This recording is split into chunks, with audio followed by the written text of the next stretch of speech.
Vous avez raison, il y a des quartiers de Paris où aujourd'hui les femmes ne se promènent plus.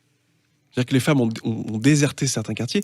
Vous aviez une association dans le quartier de La Chapelle qui s'appelle SOS La Chapelle, qui avait lancé une pétition justement pour demander à ce que les femmes, pour dénoncer la disparition des femmes du quartier de La Chapelle, pour demander à ce que les femmes puissent tout simplement circuler et vivre librement dans leur quartier.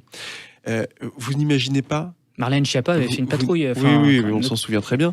Vous n'imaginez pas aussi catastrophique le tollé que ça a provoqué chez les socialistes, venant de gens qui ont considéré que c'était stigmatisant. Ah oui, il faut surtout pas parler du harcèlement des femmes dans la rue, dans les transports en commun, où que ce soit, parce qu'attention, c'est stigmatisant en fait. Et vous allez plus loin, hein, Pierre Listière, là-dessus, je cite, hein, il est plus aisé de balancer son porc quand celui-ci est un mâle blanc qui appartient au monde des médias ou du cinéma, plutôt lorsqu'il fait partie des malheureux qui tiennent les trottoirs de La Chapelle ou de Barbès. Ça, vous allez loin, là. Bah non, c'est une réalité. Oui, non, mais c'est une réalité. Ici, on met les pieds dans le plat et j'aime bien. Mais moi, je suis comme ça. Moi, je suis assez cash. C'est pour ça que ma parole plaît pas forcément à tout le monde, encore moins à l'Hôtel de Ville.